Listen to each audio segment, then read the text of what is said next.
Class 12 का human reproduction हम लोग शुरू करने वाले। बिल्कुल ही एनसीईआरटी लाइन बाय लाइन चीजें लाई हूँ, उसके साथ में मैं अपने खुद से भी नोट्स लाई हूँ। बिल्कुल सब चीजें एनसीईआरटी बेस्ड है, तो आपको कुछ भी टेंशन लेने की जरूरत नहीं है। यहाँ पर अगर आपको नोट्स चाहिए रहेंगे तो नोट्स आपको मेरे टेलीग्राम चैनल पे मिल जाएगा, जिसका लिंक डिस्क्रिप्शन में है। तो चलिए शुरू करते हैं। ह्यूमन रिप्रोडक्शन, आप अपनी एनसीईआरटी खोलेंगे तो ये पैराग्राफ गिवन है। चलिए एक बार पढ़ के देखते हैं क्या गिवन है। तो देखिए, ह्यूमन जो है वो सेक्सुअली रिप्रोड्यूस करते हैं, ये सब बातें आपको पता है। वीवी पेरेस होते हैं। वीवी पेरेस का मतलब जो बच्चों को जन्म देते हैं। ओवी पेरेस मतलब क्या होता है, वो ऑर्गेनिज्म जो अंडों को देते हैं। तो ये हम लोग क्या है, बच्चों को जन्म देते हैं, हम अंडे थोड़ी जन्म देते हैं। ये क्या होता है, रिप्रोडक्टिव इवेंट्स, यानी कि क्या क्या रिप्रोडक्टिव इवेंट्स हमारे ह्यूमंस के अंदर होता है, ये सब चीजें यहाँ गिवन है। तो जैसे स्पर्म्स क्या होते हैं, मेल्स के अंदर होते हैं। ओवम जो होती है वो फीमेल के अंदर होता है। फिर ये स्पर्म जो होता है वो फीमेल के जेनिटल ट्रैक्ट के अंदर जाता है, दैट इज कॉल्ड इंसेमिनेशन। और फिर फ्यूजन होता है मेल और फीमेल का। ये क्या है, तो देखिए यहाँ पर गैमेटोजेनेसिस, या सबसे पहले गैमेट का फॉर्मेशन होगा। मेल के लिए क्या बनेगा, स्पर्म की फॉर्मेशन होगी। फीमेल के लिए क्या बनेगा, फीमेल के लिए एग की फॉर्मेशन होगी। फिर इंसेमिनेशन, यानी इन दोनों का मिलन होगा। कहां होगा, जेनेटिक ट्रैक्ट के अंदर होगा। फर्टिलाइजेशन होगा, यानी कि जो स्पर्म है वो एग के अंदर घुस जाएगा। फिर जाइगोट की फॉर्मेशन हो जाएगी। फिर फॉर्मेशन हुई, डेवलपमेंट होगा किसका, ब्लास्टोसिस्ट का, जो कि 32 सेल स्टेज होता है। ये सब चीजें हम पढ़ने वाले, डोंट वरी, ये तो बस ओवरव्यू दिया है इसलिए मैं आपको बता रही हूँ। इम्प्लांटेशन क्या हुआ, एक बार ये जो जाइगोट बना, ये क्या होता है, मदर के वूम में जाके कहीं तो चिपके के रहेगा ना, 9 महीने रहना भाई, उसको चिपक के रहना पड़ेगा। तो ये इम्प्लांटेशन होता है, जहां पर ये यूटेराइन वॉल से जाके अटैच हो जाता है। फिर गेस्टेशन क्या होता है, एम्ब्रॉनिक डेवलपमेंट, यानी कि जो डेवलपमेंट होते हैं, इसके हाथ डेवलप होने बच्चे के।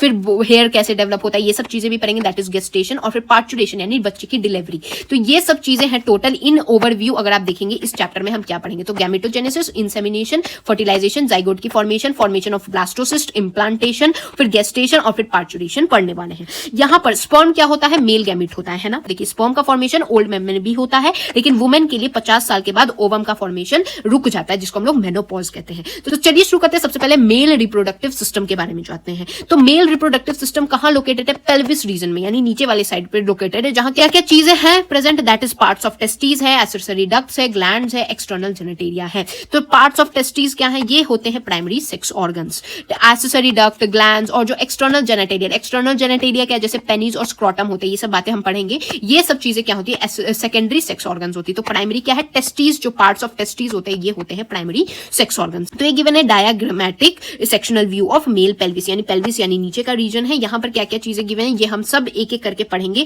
फिर भी मैं आपको बता दे रही हूँ, ये जो टेस्टिस होता है ये क्या है, हमारा प्राइमरी सेक्स ऑर्गन्स है। फिर जो एक्सेसरी डक्ट्स वगैरह हम लोग वॉसर डिफरेंस वगैरह पढ़ेंगे, तो वो हो गया, ग्लैंड्स हो गए, जो यहाँ पर आप देख सकते हैं सेमिनल वेसिकल्स हो गए। ये सब चीजें क्या होती है, एक्सटर्नल जेनेटेरिया, जैसे पेनिस और स्क्रोटम। स्क्रोटम कहाँ है, ये स्क्रोटम होता है, एक बैग लाइक स्ट्रक्चर होता है। पेनिस ये वाले पार्ट को कह रहे हैं। तो ये सब क्या है, ये है हमारी सेकेंडरी सेक्स ऑर्गन्स। ठीक है, तो देखिए सबसे पहले टेस्टिस के बारे में जानते हैं, जो कि आउटसाइड द ऑब्डोमेन कैविटी होता है, यानी ये हमारा ऑब्डोमेन वाला रीजन है। ऑब्डोमेन के बाहर के साइड यहाँ टेस्टिस प्रेजेंट होता है।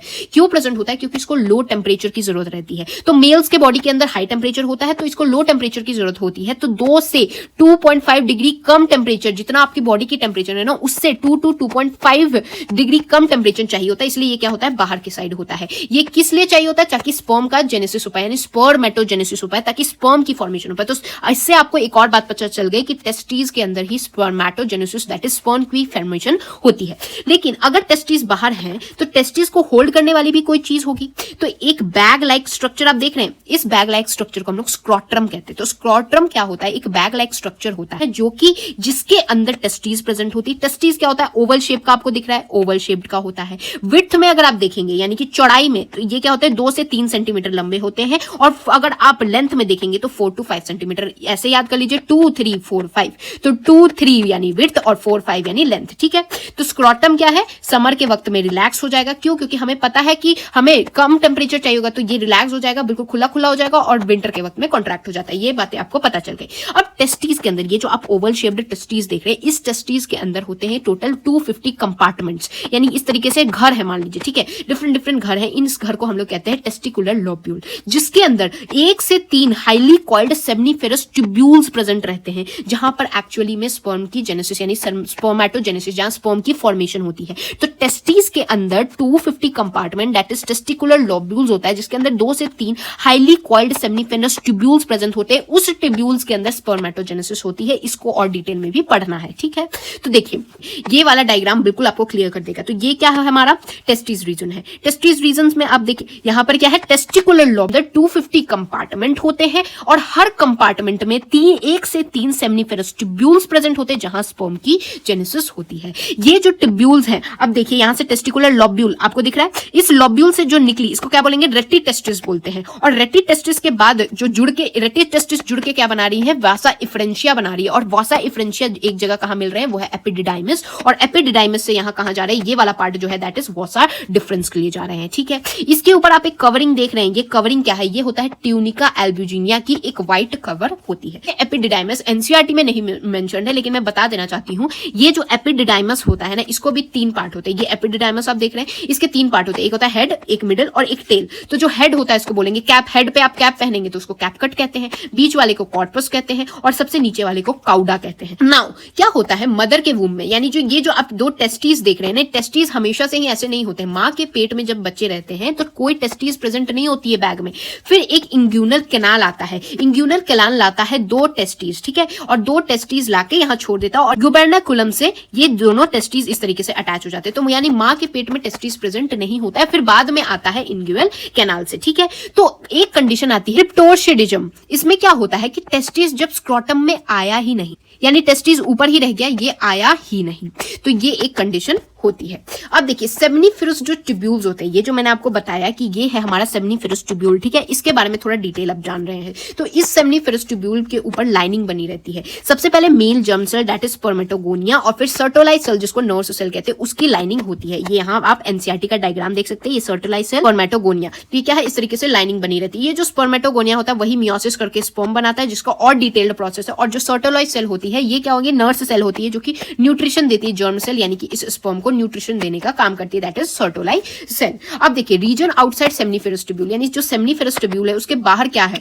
तो इसके बाहर प्रेजेंट होता है इंटेस्टिनल स्पेस, यानी ये जो इंटेस्टिनल स्पेस यानी कि बाहर जगह भी खाली होती है। इसमें क्या क्या प्रेजेंट होते हैं, खाली जगह में भी कुछ प्रेजेंट होती होगी, तो ब्लड वेसल्स प्रेजेंट होती है, इंटेस्टाइनल सेल्स या लेडिक सेल्स प्रेजेंट होती है, इम्यूनोलॉजिकल कॉम्पिटेंट सेल्स प्रेजेंट होती है। इसमें जो इंटेस्टाइनल सेल या लेडिक सेल होते हैं ये सिंथेसाइज करते हैं और सेक्रीट करते हैं testicular hormone that is androgen. तो अगर आप भूल भी जाए तो ऐसे याद रखिएगा, मेल ही हमेशा एंग्री से रहते हैं, तो ये क्या होंगे, एंड्रोजन जो होंगे वो क्या होंगे, मेल के लिए होंगे। और यही जो लेडिक सेल होता है ये बनाता है मेल का सेक्स हार्मोन्स। तो ये आउटसाइड सेमिनिफेरस, इनसाइड तो हमने जान लिया, एक होता है स्पर्मेटोगोनिया, एक होता है nerve cell that is Sertoli's cell. लेकिन इसके बाहर जो इंटेस्टिनल स्पेस होता है वहां क्या प्रेजेंट होता है, ब्लड की वेसल, इंटेस्टाइनल सेल या लेडिक सेल प्रेजेंट होता है, इम्यूनोलॉजिकल कॉम्पिटेंट सेल प्रेजेंट होता है, जिसमें से इंटरस्टिशियल सेल होता है वो androgen that is testicular hormone बनाते हैं।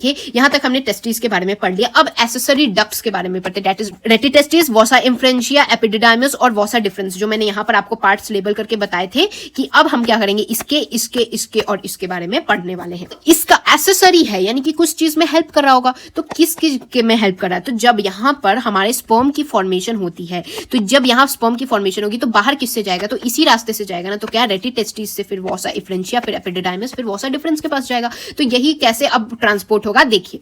तो इस वाले पार्ट को बिल्कुल आसान बनाने के लिए ऐसा आपको फिर कोई समझाएगा नहीं, इसलिए समझ जाइए। देखिए सेमिनिफेरस ट्यूब्यूल ही जो मेन जगह होती है जहां पर होगी स्पर्म की जेनेसिस। फिर कहां जाएगा, ये रेटिटेस्टिस जाएगा, रेटिटेस्टिस से कहां जाएगा, वॉसा इन्फ्रेंशिया जाएगा, जहां पर ये क्या होगा, अब टेस्टिस को छोड़ देगा। यानी वॉसा इन्फ्रेंशिया वो जगह होती है जहां से ये टेस्टिस को छोड़ देता है। यानी देखिए वॉसा इन्फ्रेंशिया वो जगह, ये क्या टेस्टिस यहीं तक है ना, तो वॉसा इन्फ्रेंशिया वो जगह होती है जहां से अब ये टेस्टिस से इसका कोई लेना देना नहीं है। तो ये क्या होगा, सबसे पहले जो सेमिनिफेरस ट्यूब्यूल से जो स्पर्म बना वो कहां जाएगा, सबसे पहले रेटिटेस्टिस जाएगा, रेटिटेस्टिस से वॉसा इन्फ्रेंशिया जाएगा, फिर क्या नेक्स्ट जाएगा, एपिडिडाइमिस जाएगा ऑब्वियसली। तो अब नेक्स्ट कहां जाने वाला है, अब जाएगा एपिडिडाइमिस। एपिडिडाइमिस क्या होता है, पोस्टीरियर सरफेस ऑफ टेस्टिस के होता है। अभी मैंने आपको दिखाया ये टेस्टिस था तो इसके ऊपर ऐसे लटका हुआ था, है ना।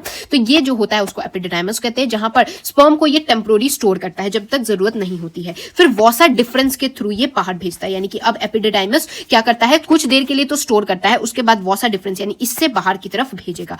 तो जब भेजेगा तो क्या होगा, तो कैसे भेजेगा, तो ये जो वॉसा डिफरेंस जो होता है ना, ये यूरिनरी ब्लैडर ब्लैडर के अराउंड में लूप लगाता है। तो ये देखिए यूरिनरी ब्लैडर होता है ना, उसके अराउंड में ऐसे ऐसे वॉसा डिफरेंस जो होता है वैसे लूप लगाता है, ऐसे गोल गोल घूमता है। कहाँ होता है ये? एब्डोमेन में होता है। तो ये वॉसा डिफरेंस फिर कहाँ जाता है? इजैकुलेटरी डक्ट में जाता है। इजैकुलेटरी डक्ट जो होता है वो स्टोर करता है और ट्रांसपोर्ट करता है स्पर्म को कहाँ? बाहर, यानी टेस्टिस से बाहर भेजने का काम करता है। इजैकुलेशन यानी किसी चीज को भेज रहा है, इजैकुलेट कर रहा है, तरीके से ऐसे समझिएगा। और फिर ये कहाँ खुलता है? यूरेथ्रा में खुलता है। ठीक है, यहाँ पर डक्ट्स ऑफ सेमिनल जो वेसिकल्स होते हैं ये वो कहाँ रिसीव्स टू यूरिनरी ब्लैडर्स पहुंचते हैं। तो देखिए यूरेथ्रा क्या होता है? ये जो यूरेथ्रा आप देख रहे हैं यहाँ पर, यूरेथ्रा में तो इजैकुलेटरी डक्ट यूरेथ्रा में खुल रहा है, लेकिन कैसे? तो देखिए ब्लैडर होता है, जो यूरिन स्टोर होता है, यहाँ क्या होता है? ब्लैडर में स्टोर होता है। फिर यूरिन जब भर जाता है तो ये क्या होता है? पेनिस के थ्रू बाहर आ जाता है। तो यहाँ पर ये जो होता है इसको एक्सटर्नल ओपनिंग या यूरेथ्रल मियटस कहते हैं। तो जो स्पर्म भी होता है ना वो भी जो होता है वो इसी मियटस के थ्रू ही बाहर आता है, कोई अलग से सिस्टम नहीं है। एक बार आपकी एनसीईआरटी के डायग्राम से समझ लेते तो देखिए मेल रिप्रोडक्टिव सिस्टम में क्या है, यहाँ पर सेमनीफेरस जो ट्यूब्यूल्स होते हैं, टेस्टिकुलर लोब्यूल्स होते हैं, तो सेमनीफेरस ट्यूब्यूल्स के अंदर बनेंगे स्पर्म, फिर टेस्टिकुलर लोब्यूल्स हैं, इनसे क्या रेटी टेस्टिस में जाएंगे, कहाँ जाएंगे? वॉसा इफ्रेंशिया में जाएंगे, वॉसा इफ्रेंशिया से कहाँ जाएंगे? एपिडिडाइमस में जाएंगे, एपिडिडाइमस से कहाँ जाएगा? वॉसा डिफरेंस में जाएंगे। और ये वॉसा डिफरेंस किसको लूप लगाता है? ये लूप लगाता है हमारे यूरिनरी ब्लैडर को लूप लगाएगा। तो ये लूप लगा के कहां पर पहुंचता है? यूरिनरी ब्लैडर में, जहां से क्या होता है यहाँ पर स्टोर होता है कुछ देर के लिए। फिर यहाँ इजैकुलेटरी डक्ट होता है जो कि इसको बाहर की तरफ ट्रांसपोर्ट करने के काम करता है। अगर आप ध्यान देंगे तो तीन चीजें आपको दिखेंगे, एक सेमिनल वेसिकल, प्रोस्टेट और बर्बोयूरेथ्रल ग्लैंड। ये क्या होते हैं? तीन ग्लैंड्स होते हैं जो यहाँ प्रेजेंट होते हैं। क्यों प्रेजेंट होते हैं? तीनों का ही काम होता है। ये क्या है? ये वाला पार्ट है यूरिनरी ब्लैडर, ये क्या है? यूरेथ्रा वाला पार्ट, और फिर ये क्या है? फोरस्किन होता है, यानी कि एक पेनिस के ऊपर भी एक पतली सी स्किन की लेयर होती है, दैट इज कॉल्ड फोरस्किन। और ये देखिए पेनिस है, उनके ऊपर जो ये एक मोटा रीजन आता है ना, इस मोटे वाले रीजन को हम लोग ग्लैंस पेनिस कहते हैं। तो पेनिस तो टोटल होता है, लेकिन उसमें जो वाइडर रीजन होता है उसको हम लोग ग्लैंस पेनिस कहते हैं। और उसके ऊपर एक फोरस्किन, एक पतली सी स्किन की लेयर होती है। ये भी आगे पढ़ने वाले, डोंट वरी। पहले तो ग्लैंड के बारे में बताती हूँ। ये सेमिनल वेसिकल जो मैंने यहाँ पर मेंशन किया ना कि ये जो डक्ट सेमिनल वेसिकल से आते हैं, ये क्या होता है वो भी जान लेंगे। ठीक है, तो एसेसरी ग्लैंड्स कुछ होते हैं, जैसे कि सेमिनल वेसिकल पेयर में होते हैं, दो होते हैं। ठीक है, सेमिनल वेसिकल दो होते हैं, प्रोस्टेट, और फिर पेयर्ड में बर्बोयूरेथ्रल ग्लैंड होते हैं। बर्बोयूरेथ्रल ग्लैंड जो होता है उसको हम लोग कॉपर्स ग्लैंड भी कहते हैं, जो कि ल्यूब्रिकेशन, पेनिस के ल्यूब्रिकेट करने में काम आते हैं, यानी मॉइस्चराइजिंग के काम आते हैं। जो सेक्रीट करते हैं ना वो सेमिनल प्लाज्मा का होता है, जिसके अंदर होता है फ्रक्टोज, कैल्शियम और एंजाइम, इसलिए rich in fructose, calcium, enzyme होता है। तो जो ये सेमिनल वेसिकल होता है, ये क्या होता है? इसको हम लोग इजैकुलेटरी डक्ट भी कहते हैं। तो ये क्या होता है? ये सेमिनल वेसिकल और वॉसा डिफरेंस जो होते हैं वो इजेक्ट करते हैं कहाँ? Into urethra. और यहाँ पर स्टोरेज ऑफ स्पर्म भी होता है और सीमेन की formation, that is sperm plus fructose जो होता है उसको सीमेन कहते हैं। अब पेनिस की बात करते हैं, तो पेनिस क्या होता है? मेल का एक्सटर्नल जेनिटेरिया। तो पेनिस के जो होता है उसमें एक स्पेशल टाइप की टिश्यू होती है जो कि इंसेमिनेशन के दौरान इरेक्ट हो जाती है। इनके पास एनलार्ज एंड होती है, यानी कि एक तो ये नॉर्मल आई और फिर एनलार्ज हो जाती है। ये एनलार्ज एंड को ही हम लोग ग्लैंस पेनिस कहते हैं, जिसके ऊपर एक लूज, बिल्कुल ही loose fold of skin present होती है, जिसको फोर स्किन कहते हैं, बिल्कुल लूजली प्रेजेंट होती है। इस फोर स्किन का रिमूवल भी होता है, इस प्रोसेस को हम लोग सर्कमसिजन कहते हैं, जहां पर removal of four skin from penis, यानी पेनिस से जब फोर स्किन का रिमूवल होता है उस प्रोसीजर को सर्कमसिजन कहते हैं। यहां तक खत्म हो गया मेल वाला पार्ट। अब फीमेल रिप्रोडक्टिव सिस्टम की बात करते हैं। तो जो फीमेल रिप्रोडक्टिव सिस्टम होता है उसमें क्या होता है? पेयर ऑफ ओवरीज होती हैं, ओविडक्ट होता है, यूरेटस होता है, सर्विक्स होता है, वेजाइना होता है, एक्सटर्नल जेनेटिलिया प्रेजेंट होता है। तो फीमेल के लिए भी ये सब चीजें कहां प्रेजेंट होगी? पेल्विक रीजन में प्रेजेंट होगी। और इनके पास mammary gland, pair of mammary gland भी प्रेजेंट होता है, जिसके बारे में भी हम पढ़ेंगे। ये सब चीजें इंटीग्रेटेडली स्ट्रक्चरल और फंक्शनल यूनिट होती है जो कि सपोर्ट करती है ओव्यूलेशन को, यानी एग का ओव्यूलेशन जो होता है फर्टिलाइजेशन के वक्त, प्रेगनेंसी के वक्त और चाइल्ड के बर्थ के वक्त, और चाइल्ड के बर्थ के बाद केयर जो करनी होती है उसमें भी ये सब चीजें यूजफुल होती हैं। तो डोंट वरी, ये सब चीजें हम डिटेल में पढ़ने वाले हैं। तो आपके एनसीईआरटी में डायग्राम गिवन है, ये है फीमेल रिप्रोडक्टिव सिस्टम, जिसमें अगर आप ध्यान देंगे तो ये क्या है? यूरेटस है, यूरिनरी ब्लैडर, ये है प्यूबिक सिम्फिसिस। ये सब चीजें आप टेंशन मत लीजिए, ये अभी समझने आएगा। पहले मैं आपको अच्छे से डिटेल में सब चीजें बताती हूँ, फिर तो ये आपको चुटकियों में समझ आ जाएगा। देखिए, तो फीमेल रिप्रोडक्टिव सिस्टम में क्या होता है? एक तो होता है प्राइमरी सेक्स ऑर्गन, मेल में भी था, फीमेल में भी होगा। तो प्राइमरी सेक्स ऑर्गन, फिर होता है सेकेंडरी सेक्स ऑर्गन। तो प्राइमरी में क्या होता है? ओवरी होता है प्राइमरी सेक्स ऑर्गन। वहां पर मेल में क्या था? टेस्टिस था, है ना। फिर देखिए सेकेंडरी सेक्स ऑर्गन में क्या होता है? एसेसरी डक्ट्स हो गए, ग्लैंड्स हो गए, एक्सटर्नल जेनेटिलिया जो होता है वो होता है। तो ओवरी जो होता है वो क्या होता है? oogenesis से बनता है, ये मैं समझाऊंगी। इसमें कुछ हार्मोन्स भी ये रिलीज करता है, जैसे ईस्ट्रोजन और प्रोजेस्टेरोन। ठीक है, और एसेसरी डक्ट्स क्या होते हैं? जैसे oviduct, that is called as fallopian tube, uterus जहां पर क्या होती है? जहां पर होती है हमारे बेबी की इम्प्लांटेशन, और वेजाइना जहां से बेबी का यानी बर्थ कैनाल बेसिकली। तो ये सब चीजें भी पढ़ेंगे, ग्लैंड्स के बारे में जानेंगे और एक्सटर्नल जेनेटिलिया के बारे में जानेंगे। तो सबसे पहले अभी शुरू करें ओवरी वाले पार्ट से। तो ओवरी क्या होता है? तो आपकी एनसीईआरटी के बिल्कुल लाइन बाय लाइन समझिए कि ओवरी जो होता है वो होता है प्राइमरी फीमेल सेक्स ऑर्गन, मैंने बता दिया।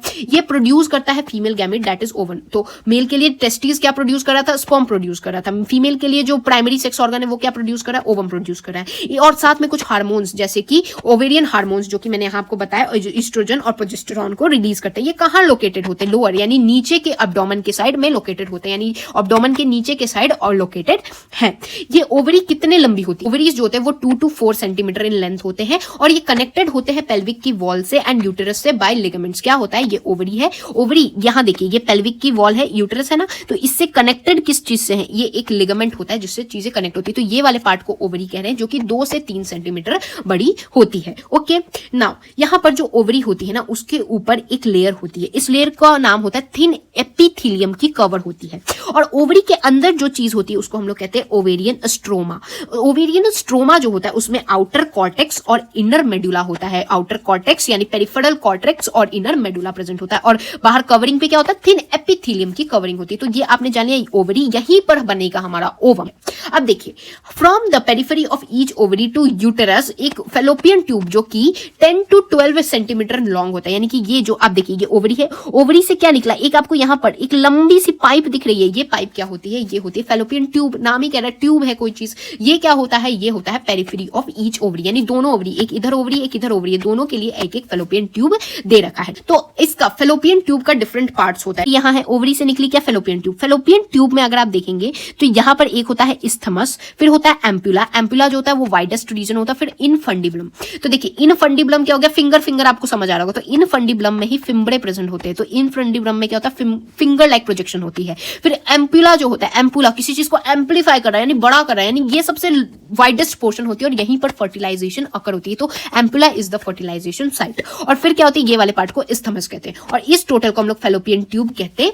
और यहाँ पर जो last part of oviduct isthmus जो होता है वो narrow lumen and it joins uterus, यानी इस्थमस जाके ये यूटेरस, ये वाले पार्ट यूटेरस से जाके ज्वाइन कर जाता है। तो ये वाला पार्ट आपका कंप्लीट हो गया। जो इनफंडिबुलम होता है, ये जो इनफंडिबुलम है, ये क्या फनल शेप, आप फनल देखें कभी, इस तरीके से फनल होता है। तो ये क्या देखिए, इस तरीके से फनल शेप का होता है। फिंगर लाइक प्रोजेक्शन, फिम्बरे का फिंगर होता है ना। और फिर ये क्या होता है, ओव्यूलेशन के वक्त जो ओवम, जो एग ये रिलीज करता है ना, यही फिंगर, किसी को पकड़ना है तो जो एग रिलीज करेगा यही फिंगर पकड़ता है। ये पकड़ के एम्पुला को भेजता है, तब तक जो स्पर्म होता है वो एंटर करता है और फिर यहाँ पर फर्टिलाइजेशन होती है। ये पढ़ेंगे, डोंट वरी। और फिर ये बाहर जाके कहां पर, यहाँ पर इम्प्लांटेशन होता है। तो यूटेराइन जो फंडस होता है, तो एक तो ये फिम्बरे हो गया, यहाँ फंडस होता है, ये भी फिंगर लाइक प्रोजेक्शन होता है, जहां पर ये क्या करता है, अब जो फर्टिलाइज होके है ना उसको यहाँ पर होल्ड करके रखता है। तो दिस इज द इम्प्लांटेशन वाली जगह। फीमेल एसेसरी डक्ट क्या होता है, तो देखिए, एक तो मैंने आपको बताया था, ये हो गया प्राइमरी सेक्स ऑर्गन। फिर जो सेकेंडरी में एसेसरी डक्ट होता है दैट इज ओविडक्ट, यूटेरस और वेजाइना होता है। तो ओविडक्ट यानी फेलोपियन ट्यूब जो कि 10 से 12 सेंटीमीटर लंबा होता है, मैंने बता दिया। फिर यूटेरस और वेजाइना के बारे में जानेंगे, ठीक है। तो देखिए, अब यूटेरस के बारे में जानते हैं। मैंने आपको फेलोपियन ट्यूब के बारे में बता दिया, अब यूटेरस क्या होता है। तो यूटेरस एक सिंगल वोम होता है, यानी कि जो कोक जिसको हम लोग कहते हैं ना, वही होता है यूटेरस, जो कि किस शेप का होता है, इन्वर्टेड पियर। पियर खाया है आपने, पियर इस शेप का होता है, इस तरीके से होता है पियर। तो इन्वर्टेड पियर मतलब इस शेप का, ठीक है। तो इन्वर्टेड पियर शेप देखिए, इस शेप का इन्वर्टेड पियर शेप का होता है। तो इसी पार्ट को यूटेरस कहते हैं जिसके अंदर बेबी रहता है, ठीक है। ये सपोर्ट किससे होता है, ligament attached to pelvic wall. तो पेल्विक के वॉल में लिगामेंट्स की अटैचमेंट होती है।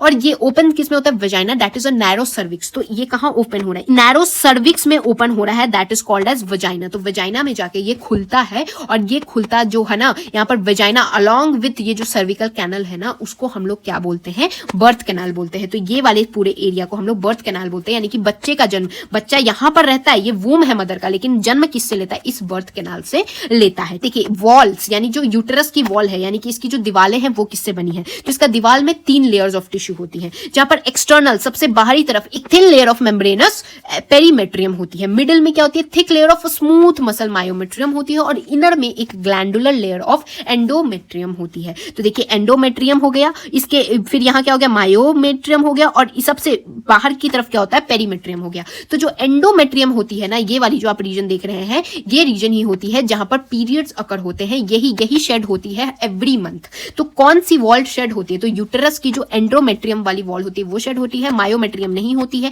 पेरीमेट्रियम भी नहीं होती है, वो तो बाहर की तरफ है। जो भी शेड होगा अंदर की तरफ वाली होगी तो वो एंडोमेट्रियम ही शेड होती है। जो एंडोमेट्रियम होती है वो साइक्लिक चेंजेस जो कि मंथली होता है, दैट इज मेंस्ट्रुअल साइकिल के लिए जाती है। और ये मायोमेट्रियम ही जो होती है वो स्ट्रॉन्ग कॉन्ट्रैक्शन, बेबी की जब डिलीवरी होती है तो यही कॉन्ट्रैक्ट करती है जिससे बेबी को बाहर की तरफ फेंकता है ये। अब देखिए, हिस्टेक्टोमी क्या होती है, यहाँ पर रिमूवल ऑफ यूटेरस को हम लोग हिस्टेक्टोमी कहते हैं। फीमेल के एक्सटर्नल जेनेटेलिया को जानते हैं। तो ये तो हो गया इंटरनली क्या चीज है, एक्सटर्नल जो चीज चीजें हमें दिखती हैं वो बताते हैं। तो एक्सटर्नल में mons pubis, labia majora, labia minora, hymen और क्लियोर्टिस होता है। तो इस डायग्राम से समझिएगा। तो यहाँ पर सबसे पहले अगर आप ध्यान देंगे तो यहाँ पर मॉन्स प्यूबिस जो होता है एक कुशनी फैट का टिश्यू होता है स्किन पे, जो कि प्यूबिक हेयर इस पे प्रेजेंट होता है। तो सबसे ऊपर वाली layer that is mons pubis जो होता है एक फैट की टिश्यू स्किन पे होती है जिसके अंदर ऊपर हेयर्स भी प्रेजेंट होते हैं। फिर आता है लेबिया मेजोरा। मेजोरा जो होता है मेजर है यानी कि बाहर के साइड है, ठीक है, मेजोरिटी में है, तो ये क्या होगा, बाहर के साइड होता है, दैट इज ये है एक लेबिया मेजोरा वाला पार्ट, ठीक है। फिर उसके अंदर क्या आएगा, लेबिया माइनोरा, यानी मेजोरा बाहर के साइड, माइनोरा अंदर वाले लिप को कहेंगे। उसके बाद इसमें एक वेजाइनल ओपनिंग होती है, दो ओपनिंग होती है, एक तो होती है यूरेथ्रल ओपनिंग जिससे यूरिन पास होता है, और एक होती है वेजाइनल ओपनिंग, वेजाइनल जिससे बेबी की जन्म ली जाती है, that is called as birth canal. इस वेजाइनल ओपनिंग के साइड साइड में दो ग्लैंड्स होते हैं। ये जो दो चीजें हैं ना, इसको हम लोग बोलते हैं बार्थोलिन्स ग्लैंड, जिसका नाम ही कह रहा है बाथ, यानी ये क्या होता है, लुब्रिकेशन यानी मॉइस्चराइजेशन की काम आता है। और फिर सबसे ऊपर अगर आप देखेंगे तो यहाँ एक प्रेजेंट होता है बिल्कुल little finger like projection, that is called clitoris. ये क्या होता है, ये बिल्कुल ही फिंगर लाइक बिल्कुल छोटा सा प्रोजेक्शन होता है जहां पर लेबिया मेजोरा और लेबिया माइनोरा मिलती है। ये मेजोरा वाला लिप है और ये माइनोरा वाला लिप है, ये दोनों जहां मिली वहां होता है क्लेरोटिस। यूरेथ्रल ओपनिंग के ऊपर होता है कि जो वेजाइनल ओपनिंग होती है ना, इस ओपनिंग के ऊपर एक चीज और प्रेजेंट होती है, दैट इज हाइमन। हाइमन क्या होता है, एक पार्शियल कवर, इसके ऊपर ऐसे कवर टाइप का लगा रहता है, ठीक है। तो ये क्या होता है, ये इंपॉर्टेंट बहुत ही दिया, असर्शन रीजनिंग में भी आपसे पूछा जा सकता है। क्या होता है, हाइमन जो होता है एक बिल्कुल पतली सी लेयर होती है, इस वजाइना के ऊपर होती है। कहां होती है, यूरेथ्रा के ऊपर नहीं होती है, वजाइना के ऊपर होती है। ये क्या होता है, ये टूट जाती है ड्यूरिंग फर्स्ट क्वार्टर्स, यानी इंटरकोर्स के दौरान, ये जो पहला इंटरकोर्स होता है उस समय ये टूट जाती है। लेकिन हो सकता है कभी कभी ये ऐसे भी, जब कभी जोर से कभी लड़कियां गिर गई या कभी चोट लग जाती है, वेजाइनल टैम्पॉन्स का यूज हो सकता है, या फिर जो स्पोर्ट्स जैसे कि हॉर्स बाइक राइडिंग हो गया, साइकिलिंग वगैरह करती हैं लड़कियां, उनका ये हाइमन ब्रेक हो सकता है।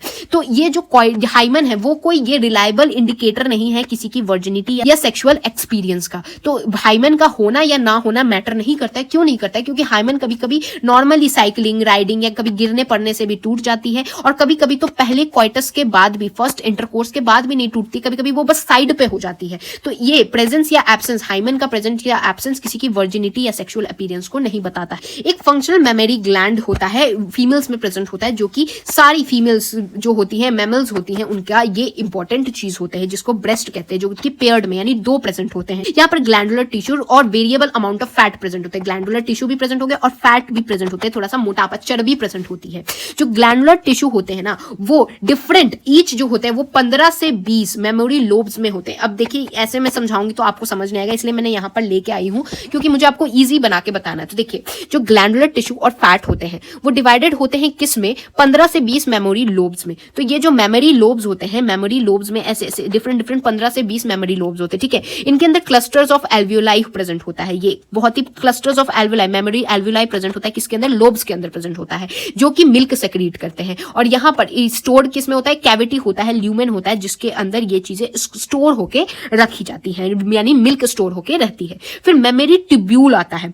तो मेमोरी ट्यूब्यूल से क्या होती है, डिफरेंट मेमोरी जो ट्यूब्यूल्स होती है, ट्यूब्यूल्स बने वो एक जगह ज्वाइन किए, उसको क्या बोलते हैं हम लोग, मेमोरी डक्ट बोलते हैं। फिर कहा जाता है एम्पुला रीजन में जाता है, यानी ये वाला एम्पुला रीजन में जाता है, और ये एम्पुला रीजन कहा जाता है लैक्टिफेरस डक्ट के पास जाता है, और लैक्टिफेरस डक्ट से सबसे बाहर की side that is nipples present होते हैं। और निपल के बाहर की साइड एक ब्लैक कलर का चीज जो आउटर आपको फिजिकल अपीयरेंस देता है, दैट इज एरियोला बोलते हैं। तो एरियोला जो होता है वो एक सेंसिटिव पोर्शन होता है जहां बेबी के लिप्स टच होते हैं, और वो जो ब्लैक सेंसिटिव पोर्शन होता है वो हाइपोथैलेमस, जब बेबी के लिप्स टच होते हैं तो हाइपोथैलेमस को सिग्नल भेजता है, जिससे पिट्यूटरी जो रिलीज करता है वो ऑक्सीटोसिन का रिलीज करता है, जिससे मिल्क की प्रोडक्शन वगैरह का काम होता है एलिरा के कारण। तो ये हो गया, फिर ब्रेस्ट फीडिंग हो सकती है। तो ये हो गया आपका ये मेमोरी ग्लैंड वाला पार्ट। इसमें जो मिल्क कोलोस्ट्रम क्या होता है, जो 2 से 3 दिन आफ्टर बेबी के बर्थ के जो 2 से 3 दिन मिल्क प्रोड्यूस होता है ना, उसको कोलोस्ट्रम कहते हैं। तो जो कोलोस्ट्रम होता है एक येलोइश टाइप की फ्लूइड होती है जो कि इम्यूनिटी के लिए इंपॉर्टेंट रोल प्ले करती है। क्यों, क्योंकि इसमें IgA एक बहुत ही इंपॉर्टेंट एंटीबॉडी जो प्रेजेंट होता है ना, IgA प्रेजेंट होता है जो कि बहुत हाई होता है। तो बच्चे को ये 2 से 3 दिन वाला मिल्क पिलाना जरूरी होता है। तो यहां तक हमने जान लिया फीमेल रिप्रोडक्टिव ऑर्गन के बारे में। अब गैमेटोजेनेसिस के बारे में जानेंगे। अब गैमीट्स बनाते हैं। तो प्राइमरी सेक्स ऑर्गन्स मेल्स के अंदर टेस्टिस होते हैं, और ओवरीज जो होती है वो प्रोड्यूस करती हैं गैमेट्स को। तो ओवरीज में क्या होते हैं, ओवम होते हैं, और टेस्टिस जो होते हैं वो क्या होती हैं, स्पर्म्स को प्रोडक्शन करती हैं। इसी को हम लोग गैमेटोजेनेसिस कहते हैं, जो कि अभी हम पढ़ने वाले हैं। तो सबसे पहले मेल के बारे में जानते हैं। एक बेसिक बातें बता रही हूँ। 2n से n बन रहा है, 2n से n बन रहा है, यानी यहाँ से मेल वाला n बना के भेज रहा है, यहाँ से फीमेल वाली n बना के भेज रही है। कैसे भेज रही है, मियोसिस करके। अगर नहीं देखा है तो मैंने सेल साइकिल एंड डिवीजन में यहाँ आई बटन पे लिंक दे रही हूँ, वहां मैंने पढ़ा रखा है। तो जब मियोसिस करके एन बना, फिर यहाँ होगी फ्यूजन जिससे 2n सिचुएशन बनती है। ठीक है, सबसे पहले स्पर्मेटोजेनेसिस पढ़ते हैं, ये बहुत आसान है। ये क्या होता है, प्यूबर्टी के वक्त यानी कि जो टीन एज के वक्त होती है वहां पर लड़कों में ये स्पर्मेटोजेनेसिस का प्रोसेस शुरू होता है। कहाँ होता है, सेमिनिफेरस ट्यूब्यूल के अंदर होता है, मैंने बताया है, वहीं पर स्पर्म्स बनते हैं। तो प्यूबर्टी के दौरान क्या होता है, स्पर्मेटोगोनिया जो होता है ये क्या, 2n सिचुएशन है, यानी 46 लिखा है, यानी 2n सिचुएशन है। ये माइटोसिस डिफरेंशिएशन करते हैं और प्राइमरी स्पर्मेटोसाइट बनाते हैं। फिर फर्स्ट मियोटिक डिफरेंशिएशन करके डिवीजन होती है और क्या, सेकेंडरी स्पर्मेटोसाइट बनाते हैं। फिर सेकंड मियोटिक डिफरेंशिएशन होती है, फिर स्पर्मेटिड्स बनाते हैं। ये स्पर्मेटिड जो होता है, यहाँ पर देखिए सेकेंडरी स्पर्मेटोसाइट जो होता है वो एन सिचुएशन का होता है। ठीक है, और फिर जो स्पर्मेटिड्स होते हैं वो भी एन के होते हैं। तो फिर इसके बाद जो स्पर्मेटिड जो होते हैं वो डिफरेंशिएशन करके स्पर्मेटोजोआ कहते हैं, और इसी स्पर्मेटोजोआ को हम लोग स्पर्म्स भी कहते हैं। ये जो स्पर्मेटिड से स्पर्मेटोजोआ बनाना, इसी को हम लोग स्पर्मिनोजेनेसिस कहते हैं। तो स्पर्मियोजेनेसिस किसको कहते हैं, स्पर्मेट से स्पर्मेटोजोआ बनने के प्रोसेस को, दैट इज वाया डिफरेंशिएशन, उसको कहते हैं, जिसमें हर में एन प्रेजेंट होता है, यानी सब में 23 क्रोमोसोम्स प्रेजेंट होते हैं। एक बार स्पर्मिनोजेनेसिस हो गई, यानी स्पर्मेट से स्पर्मेटोजोआ बन गया, तो क्या होता है, ये जो स्पर्मेटोजोआ था तो वो क्या करता है ना, इस तरीके से अपनी हेड को, मुंडी किसमें मारता है, ये सर्टोलाई सेल मैंने बताया था, ये क्या होता है, नर्स सेल होती है, उसके अंदर ऐसे अपनी मुंडी मारता है। ये क्या होगा, उसके बाद क्या होता है, ये रिलीज कहां से हो जाता है, फिर सेमिनिफेरस ट्यूब्यूल से हो जाता है, जिसको स्पर्मिएशन कहते हैं, जिससे सेमिनिफेरस ट्यूब्यूल से ये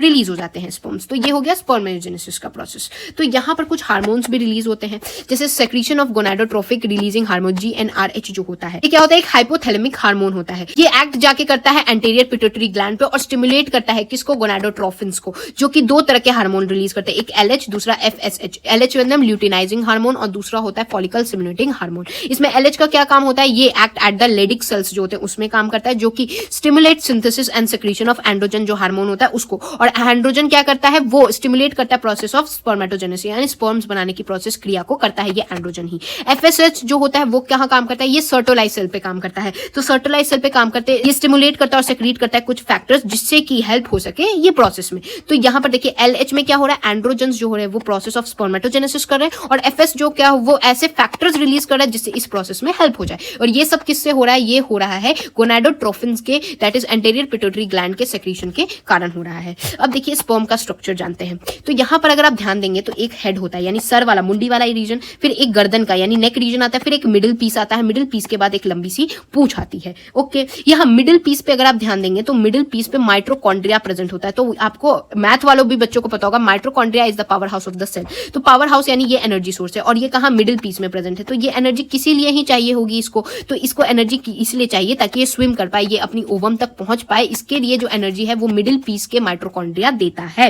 ओके, यहाँ नेक है, और हेड में क्या प्रेजेंट है, हेड में सबसे ऊपर प्रेजेंट होता है एक्रोसोम। एक्रोसोम क्या होता है, जो हमारा ओवा होता है ना, ओवा के ऊपर एक लेयर प्रेजेंट होती है, जिस लेयर को तोड़ को हमको स्पर्म को जो होता है वो अंदर जाना होता है। तो एक्रोसोम ही जो होता है वो यहाँ पर तोड़ने का काम करता है। और ये वाले जो रीजन होता है यहाँ पर न्यूक्लियस कंटेनिंग, जिसमें क्रोमोसोमल मटेरियल होता है। तो एक बार जब तोड़ के ओवा के अंदर चला जाता है तो इसके अंदर क्या होता है, ये अपना मटेरियल छोड़ देता है। ठीक है, एक बार इसको यहाँ पर पढ़ लेते हैं। तो यहाँ पर plasma membrane envelops the whole body, यानी पूरे बॉडी के ऊपर एक मेम्ब्रेन यानी प्लाज्मा की एक मेम्ब्रेन तो बनी हुई है। हेड है, उसमें क्या हैप्लॉइड न्यूक्लियस यानी N वाला न्यूक्लियस प्रेजेंट होता है। मैंने अभी आपको बताया था सब जितने भी स्पर्म्स बनते हैं उसमें N ही प्रेजेंट होता है। ठीक है, यहाँ पर एंटीरियर पोर्शन पे एक्रोसोम प्रेजेंट होता है। एक्रोसोम क्या होता है, इसमें एंजाइम्स फिल्ड होती है जो कि फर्टिलाइजेशन के वक्त जो ओवम का दीवार तोड़ने के बेसिकली काम आती है। और यहाँ पर जो माइक्रोकॉन्ड्रिया होती है, ये मोटिलिटी फर्टिलाइजेशन के वक्त जो ये स्विम करके इतनी दूर रास्ता जाएगा तो कुछ एनर्जी तो चाहिए होगी, तो यही देता है। फिर कितने मिलियन स्पर्म्स यानी 200 से 300 मिलियन स्पर्म एक क्वाइटस में रिलीज होता है, और 60% जो होते हैं इनमें से वो नॉर्मल शेप साइज के होते हैं, जिसमें से 40% जो होते हैं वो विग्रस मोर्टालिटी यानी बहुत तेजी से चलते हैं। ये जो स्पर्म्स होते हैं वो रिलीज होते हैं सेमिनिफेरस ट्यूब्यूल से। क्यों, क्योंकि वही बनते हैं भाई। और कहां से ट्रांसपोर्ट होते हैं, एक्सेसरी डक्ट से ट्रांसपोर्ट होते हैं। फिर secretion of epididymis, vasa deferens, vasa efferentia, prostate, ये एसेंशियल है ताकि मैचुरेशन और मोटिलिटी यानी स्पर्म को तेजी रफ्तार देने के लिए सब चीजें जरूरी होती है। मैचुरेशन यानी इसको मैच्योर करके भेजना पड़ता है। अब सीमेन यहाँ पर नाम एक आ रहा है। सीमेन क्या होता है, सेमिनल प्लाज्मा और स्पर्म के कॉम्बिनेशन को सीमेन कहते हैं। यहाँ पर functions of male accessory ducts and glands, ये जो होते हैं वो कौन फंक्शंस को देख रेख कौन करता है, ये मेंटेन किया जाता है testicular hormone that is androgen के द्वारा, जो मैंने आपको बता दिया है। अब देखिए सीमेन जो है अभी तो मैंने पढ़ा दिया, लेकिन देखिए सीमेन जो होता है सेमिनल प्लाज्मा प्लस स्पर्म जो होता है उसी को सीमेन कहते हैं हम लोग। एक इजैकुलेशन में 2 से 5 ml सीमेन होता है, और इस 2.5 से 5 ml सीमेन में 200 से 300 मिलियन स्पर्म्स प्रेजेंट होते हैं। तो अगर आपसे एक क्वेश्चन भी पूछा जा सकता है कि बताइए कि नंबर ऑफ मियोसिस इतनी बार हुआ है तो कितना उतना स्पर्म का फॉर्मेशन होगा। तो नंबर ऑफ मियोसिस जितनी बार होता है ना, उतना number of sperm divided by 4 होता है। अब देखिए oogenesis की बात करते हैं, यानी मेल वाला हो गया। ये वाला पार्ट थोड़ा सा आपको ध्यान देना पड़ेगा, oogenesis में क्या होता है, लेकिन मैं सब आसान करके लाई हुई हूँ, डोंट वरी। तो मैं ये लाइंस आपको पढ़ा देना चाहती हूँ कि oogenesis का मतलब क्या होता है, जहां पर फॉर्मेशन होती है मैच्योर फीमेल गैमेट की। ये डिफरेंट होता है स्पर्मेटोजेनेसिस। तो oogenesis कब शुरुआत होती है, तो स्पर्मेटोजेनेसिस की शुरुआत कब होती है, जब बॉयज जो होते हैं वो प्यूबर्टी में जाते हैं, है ना, एडोलेसेंस वाले एज में। oogenesis कब शुरू होता है, एम्ब्रियोनिक डेवलपमेंट, यानी कि माँ के पेट से ही, माँ के यूटरस से ही oogenesis शुरू हो जाता है। यानी हमारी फीमेल्स तो हर दौर में ही सबसे आगे है, मतलब यहाँ पर गैमीट्स की फॉर्मेशन भी करना है तो ये पेट ही में से शुरू कर देती हैं, जबकि मेल तो प्यूबर्टी का वेट करते हैं। और ये वाले पार्ट को समझने के लिए आप कंफ्यूज ना हो जाए, इसलिए ये बहुत ही इंपॉर्टेंट पार्ट है। अब कान खोल के सुनिएगा, ये भी मैं एंड में आऊंगी, पहले यहां ध्यान दीजिए। तो एम्ब्रियोनिक लाइफ, यानी कि जब फीमेल बेबी माँ के पेट में होती है तब शुरुआत होती है oogenesis प्रोसेस की, जहां पर सबसे पहला primary germ cell that is oogonia, जो कि 2n सिचुएशन का होता है, उसकी फॉर्मेशन होती है। ये जो 2n सिचुएशन वाला है ये मल्टीप्लाई करता है, इस समय पे बस मल्टीप्लीकेशन करता है, कोई डिवाइड नहीं करता है, ठीक है। तो ये बस मल्टीप्लीकेशन करेगा, माइटोसिस करेगा, और oogonia जो है वो इस तरीके से ग्रोथ फेज में जाएगा। ग्रोथ फेज में क्या होगा, ये बड़ा होगा लेकिन डिवीजन यहां नहीं होने वाली है। तो oogonia जो कि 2n सिचुएशन का है, जिसको हम लोग क्या बोलते हैं, प्राइमरी जर्म सेल होता है, ये जाएगा माइटोसिस के लिए, मल्टीप्लीकेशन करेगा, ग्रोथ फेज में जाएगा, लेकिन यहां डिवीजन नहीं होगी, यानी कि टूटेगा नहीं, बस ये बड़ा होते जा रहा है, ठीक है। फिर oogonia से क्या बनता है, प्राइमरी oocyte बनता है, जो कि अभी तक तो डिवीजन नहीं हुई है, तो ये भी क्या होगा, 2n सिचुएशन का होगा। जब तक डिवीजन नहीं होगी तब तक, जब डिवीजन होगी तभी ना 2n से n और n बनेगा। अभी तक तो कोई डिवाइड नहीं किया, तो सब चीजें भी 2n ही आपको देखने को मिलेगी। तो oogenesis में oogonia जो कि 2n है, ये क्या करेगा, प्राइमरी जर्म सेल होता है, ये जो है वो पहले तो ग्रोथ करता है, बाद में क्या बनाता है, प्राइमरी oocyte बनाता है। तो प्राइमरी oocyte क्या है, ग्रोथ करके इसने बनाया। अब ये शुरुआत करता है मियोसिस 1 का। ये जहां तक आपको पिंक शेडेड रीजन दिख रहा है, ये क्या हो रहा है, माँ के पेट में ये सब चीजें चल रही हैं गर्ल्स के लिए। उसके बाद जैसे ही ये मियोसिस 1 शुरुआत करती है तो माँ बोलती है बेटा जी रुक जाइए, थोड़ा सा अभी जन्म लेना है आपको। तो उस टाइम पे क्या होता है, इसका जन्म हो जाता है।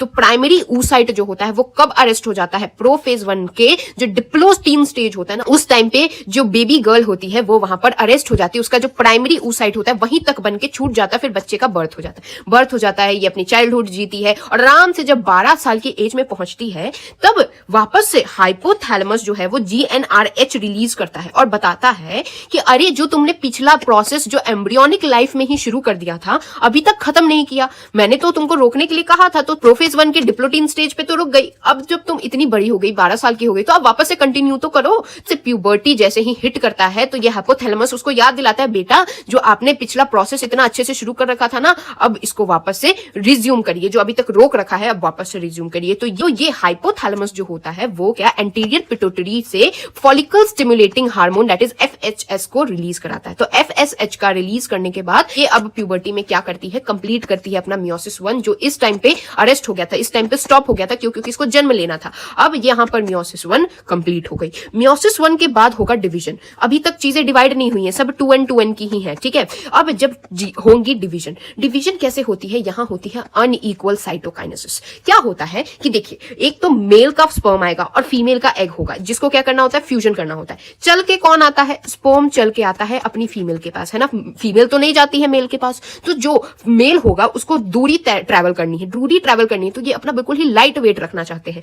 देखिए स्पर्म जो होता है उसमें जो साइटोप्लाज्म होता है वो बहुत कम प्रेजेंट होता है, तो इसका कोई तो कॉम्पनसेट करेगा ना, इसीलिए जो हमारी फीमेल का एग सेल होता है वो बड़ा होता है एज कंपेयर टू स्पर्म, जिसमें ज्यादा होते हैं साइटोप्लाज्म। क्यों, क्योंकि यहां पर तो ये तो कम लेके आएगा साइटोप्लाज्म, तो इसके बदले वाला भी साइटोप्लाज्म हमारी फीमेल ही होती है, वो रख के बचा के रखती है। तो अगर इक्वल डिवीजन करा देंगे तो जो दोनों एग्स होंगे वो इक्वली फॉर्म होंगे, लेकिन यहाँ इक्वल नहीं होती है साइटोकाइनेसिस। साइटो यानी कि जब 2 में डिवाइड होता है ना, यानी एक सेल है ये जब 2 में डिवाइड होता है तो इक्वली नहीं, एक बड़ा निकलता है और एक छोटा सा फॉर्मेशन होती है। तो जब डिवाइड होगा तो n है और दूसरा वाला भी n हो जाएगा। तो 2n से क्या डिवाइड हुआ, n और n में डिवाइड हुआ, जिसमें से एक जो होगा वो छोटू सा होगा, जो इसका कोई काम नहीं होता है। ये क्या होता है, बाद में जाके डिग्रेड हो जाता है, यानी खत्म हो जाता है। इसको क्या बोलते हैं हम लोग, पोलर बॉडी 1 बोलते हैं। 1 के आगे एक और पोलर बॉडी की फॉर्मेशन होती है।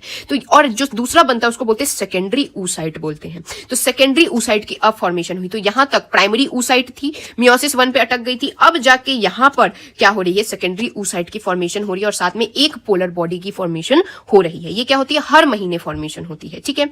अब ये आगे का प्रोसेस करना चाहती है, तो फिर से इसको अरेस्ट कर लिया गया मेटाफेज 2 में। तो कहां कहां अरेस्ट हुआ, एक तो हुआ हुआ प्रोफेज 1 के डिप्लोप्टीन स्टेज पे, जब इसका जन्म लेना था तब ये रुक गई थी और में इसको बोला गया कि अभी रुक जाओ, पहले स्पर्म का तो इंतजार कर लो, इतनी जल्दी सब चीजें शुरू कर दे रही हो। तो अब क्या होता है, इसका इस टाइम पे ओव्यूलेशन हो जाता है, जब ये मेटाफेज 2 पे रुकी हुई रहती है। और ओव्यूलेशन से क्या होगा, ओवरी से जो एग होता है वो निकल के फेलोपियन ट्यूब में पहुंच जाता है और फिर इंतजार करता है कि कोई स्पर्म आएगा। अगर स्पर्म नहीं आता है तो बेचारी क्या होती है, वो मियोसिस 2 कभी कंप्लीट ही नहीं कर पाती है और वहीं खत्म हो जाती है, जिससे फिर मेंस्ट्रुअल साइकिल वगैरह। और अगर स्पर्म एंटर करता है तभी मियोसिस 2 जो होती है वो कंप्लीट होती है। तो अभी आपको समझ आ जाना चाहिए कि दो जगह तो ये अरेस्ट हो रही है, एक बर्थ के टाइम पे अरेस्ट हो रही है और एक यहाँ मेटाफेज 2 पे अरेस्ट हो रही है। और अरेस्ट होके ये ओवरी से निकल जा रही है, ओवरी से निकलने के बाद यानी ओव्यूलेशन हो जा रहा है और ये कहां पहुंच जा रही है, हमारे फेलोपियन ट्यूब में पहुंच जा रही है। वहां जाके स्पर्म का इंतजार कर रही है कि मेरे से कोई मिलने आएगा। अगर कोई मिलने नहीं आता है तो ये बेचारी दुखी हो जाती है, मर जाती है, और मर जाती है तो कभी मियोसिस 2 कंप्लीट ही नहीं कर पाती है।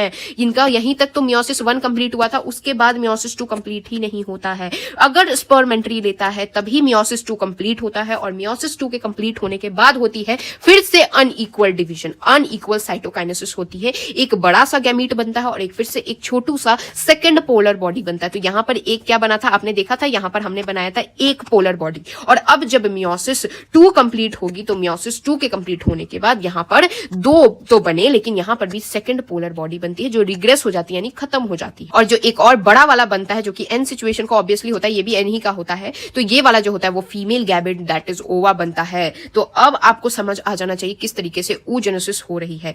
मियोसिस 2 तभी कंप्लीट होती है जब स्पर्म की एंट्री होती है, लेकिन फर्टिलाइजेशन से पहले। एक मैं सवाल भी लाई हूं आपके लिए, ये बहुत ही इंपॉर्टेंट सवाल है, एक बार मैं आपको वो बताना चाहती हूँ। ये ऐसा क्वेश्चन है जिसमें सब चीजें मेंशन है, यानी एक क्वेश्चन से आपको सारे टॉपिक्स क्लियर हो जाएंगे। आपसे क्वेश्चंस ऐसे पूछे जा सकते हैं जैसे कि एक फीमेल है जिसकी 13 साल पे प्यूबर्टी आई, प्यूबर्टी का मतलब पीरियड शुरू हो गया, ऐसा ये बताना चाहता है। तो प्यूबर्टी 13 साल पे है, यानी पीरियड शुरू हो गए 13 साल पे, यानी 13 साल पे क्या हो रहा है, 13 साल पे प्यूबर्टी आई है, यानी कि 13 साल पे इसके पीरियड आने शुरू हो गए, यानी कि हर मंथ सेकेंडरी oocyte और एक पोलर बॉडी की फॉर्मेशन हो रही है 13 साल से।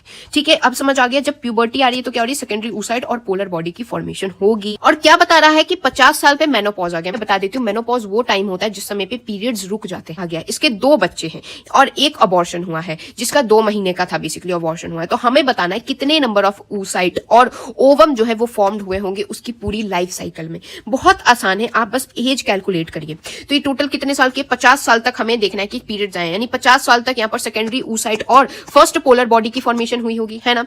तो देखिए 50 में से अगर 13 घटाएंगे तो 37 ईयर का इसका पीरियड साइकिल आया है। अगर हम देखेंगे तो एक महीने में एक साइकिल आता है, तो एक साल में 13 साइकिल लेके चलते हैं, तो 37 ईयर्स था इसका। तो 37 ईयर्स में कितना, 481 सेकेंडरी oocyte की फॉर्मेशन हुआ है, यानी 481 स्पर्म का इंतजार किया है और जिसमें से 2 बच्चे और एक अबॉर्शन हुआ है, यानी 3 बार फर्टिलाइजेशन हुआ है। अबॉर्शन कितने महीने का है, 2 महीने का है, ये आगे देखते हैं। लेकिन इससे तो ये पता चल रहा है कि 1 + 2 यानी 3 फर्टिलाइजेशन हुई है। और फर्टिलाइजेशन हुई है इसका मतलब क्या होगा कि जो सेकेंडरी oocyte है, यानी इसने 3 बार अपनी मियोसिस 2 कंप्लीट की होगी। और मियोसिस 2 कंप्लीट करने पे क्या ओवम बनता है, that is a female gamete. तो इसका मतलब 3 बार ही फीमेल गैमीट बना होगा, क्योंकि 3 ही बार यहां फर्टिलाइजेशन हुई है। तो सबसे पहले हम क्या फाइंड आउट करेंगे कि कितनी बार इसको पीरियड्स अकर हुए हैं। ठीक है, तो इसके 2 बच्चे हैं, प्रेगनेंसी के वक्त पीरियड्स नहीं अकर होते हैं, इसलिए 2 बच्चे के वक्त यानी 9 महीने और एक और 9 महीने पीरियड्स नहीं आए होंगे। और साथ में आफ्टर डिलीवरी 6 महीने तक पीरियड्स नहीं आते हैं मोस्टली केसेस में। तो यहाँ पर 6 + 6 मंथ्स, 2 बच्चे थे तो 6 + 6 मंथ्स कोई साइकिल नहीं आया होगा डिलीवरी के बाद।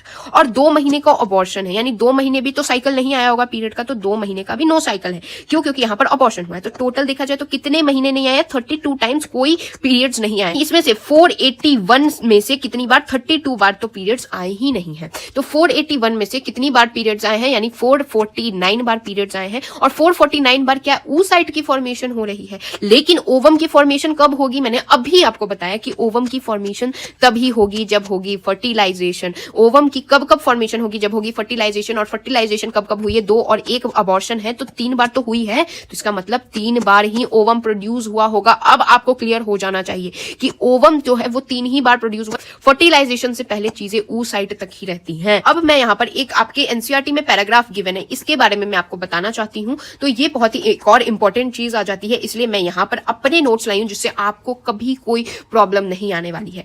तो एम्ब्रियो स्टेज में फीमेल का जो प्राइमरी oocyte होता है उसके ऊपर एक ग्रेन्युलोसा की लेयर होती है जिसको टोटल मिला के हम प्राइमरी फॉलिकल कहते हैं, जो हर ओवरी में 60 से 80 हजार प्रेजेंट होती है। एम्ब्रियो लाइफ में एक ही ग्रेन्युलोसा की लेयर थी। अब प्यूबर्टी के वक्त ये प्राइमरी oocyte तो प्रेजेंट रहेगा, साथ में इसमें क्या एक और लेयर आ जाएगी, मतलब पहले जो एक लेयर थी अब एक और लेयर देखिए ऐड हो गई है, वो हो गई ग्रेन्युलोसा की लेयर एक और ऐड हो जाती है, और बाहर से एक और लेयर दैट इज थीका की लेयर ऐड हो जाती है। तो इस वाले स्ट्रक्चर को हम लोग सेकेंडरी फॉलिकल कहते हैं। अब सेकेंडरी से क्या बनेगा, टर्शरी फॉलिकल बनता है। तो टर्शरी फॉलिकल कैसे बनता है, तो टर्शरी फॉलिकल के लिए जो सेकेंडरी फॉलिकल होता है उस पे 2 ग्रेनुलोसा की लेयर थी, इस पे क्या होगी एक और ग्रेनुलोसा की लेयर प्रेजेंट हो जाएगी।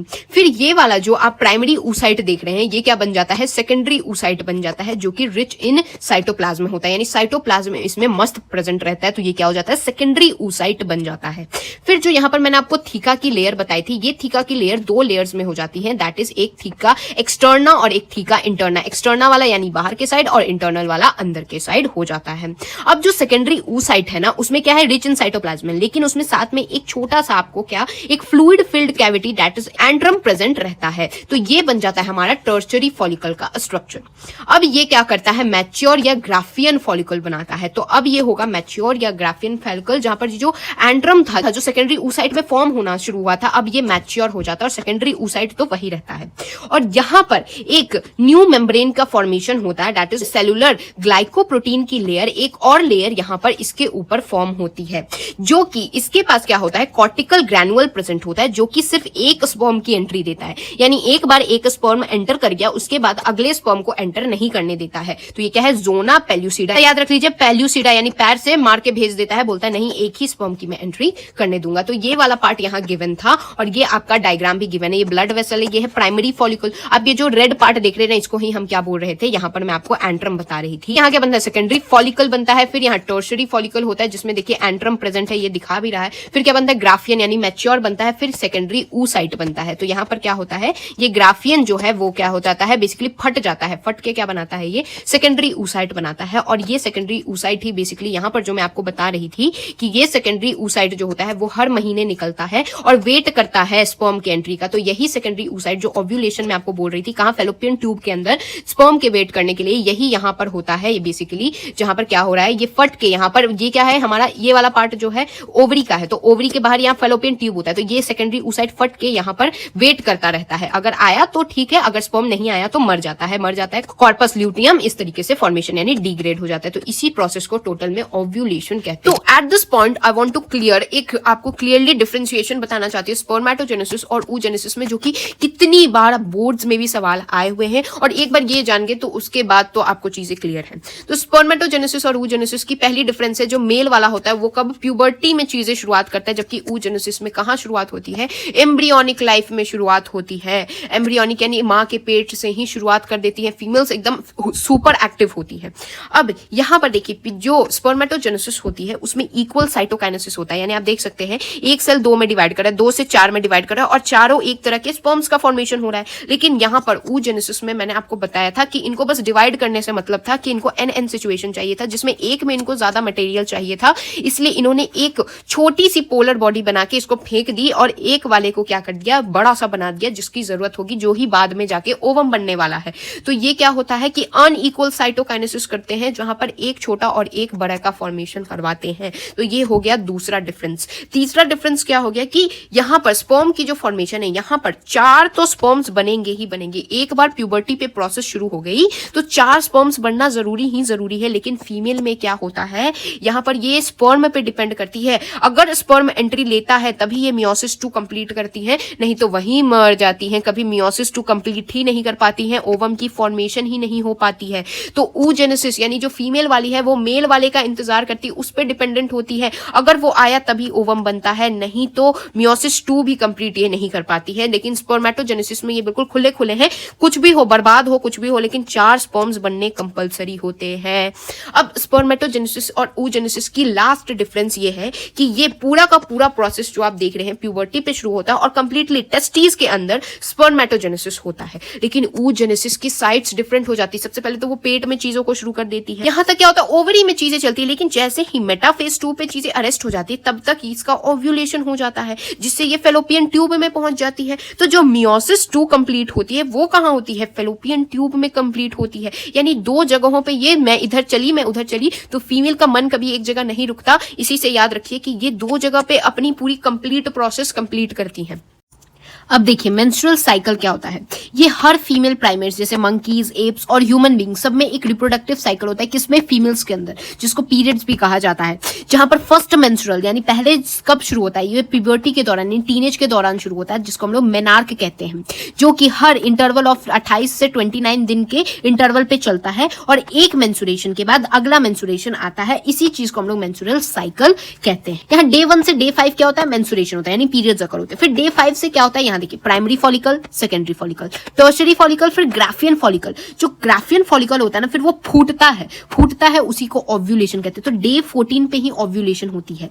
तो कौन से डे पे ओव्यूलेशन होती है? तो यहां देख सकते हैं आप, जो 14 डे होती है ना उस पे ही ओव्यूलेशन होती है। तो ये जो है ग्राफियन फॉलिकल जब फूटता है तो ओव्यूलेशन हुई। फिर एक येलो बॉडी कॉर्पस ल्यूटेनम का फॉर्मेशन होगा, फिर व्हाइट बॉडी कॉर्पस एल्बिकन का फॉर्मेशन होता है। फिर ये क्या हो जाता है? डीजेनरेट हो जाता है अगर कोई स्पर्म आके इसको फर्टिलाइज नहीं करता है। और फिर अगर फर्टिलाइज नहीं करता है तो फिर जो 29th दिन हो खून की लेयर यानी कि फिर पीरियड्स अकर होते हैं। तो ये क्या हो रहा है? डेवलप हो रहा है, फॉलिकल मैच्योर हो रहा है, यहाँ पर ओव्यूलेशन यानी फूट रहा है और फिर कॉर्पस ल्यूटेनम की फॉर्मेशन हो रही है, दैट इज येलो बॉडी, फिर white body that is corpus albicans की फॉर्मेशन होती है और फिर डीजेनरेट हो जाता है अगर कोई इसको फर्टिलाइज यानी स्पर्म अगर फर्टिलाइज नहीं करता है। यहाँ पर जो ये प्राइमरी फॉलिकल से जो ओव्यूलेशन तक का पीरियड होता है उसको फॉलिकुलर फेज या पॉलीफरेशन फेज कहते हैं। फॉलिकुलर फेज या पॉलीफरेशन फेज कहते हैं इस 5 से लेके 14 दिन के पीरियड को। और फिर ये जो ल्यूटरल फेज या सेक्रेटरी फेज होता है, ये डेवलपिंग और ये यहाँ पर जो वेट करता है इसको सेक्रेटरी फेज या ल्यूटरल फेज कहते हैं। ये 14 से लेके 29। उसके बाद तो फिर से मेंस्ट्रुअल साइकिल होता है। फिर ये जो मेंस्ट्रुअल साइकिल हुआ उसके बाद से फिर यही सेम साइकिल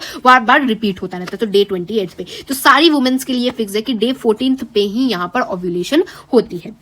यहाँ पर अगर आप एक और चीज देखेंगे तो पिट्यूटरी हार्मोन्स जो FHS और LH रिलीज करता है उसका लेवल देखिए। ओव्यूलेशन के वक्त ये बढ़ जाती है, ठीक है।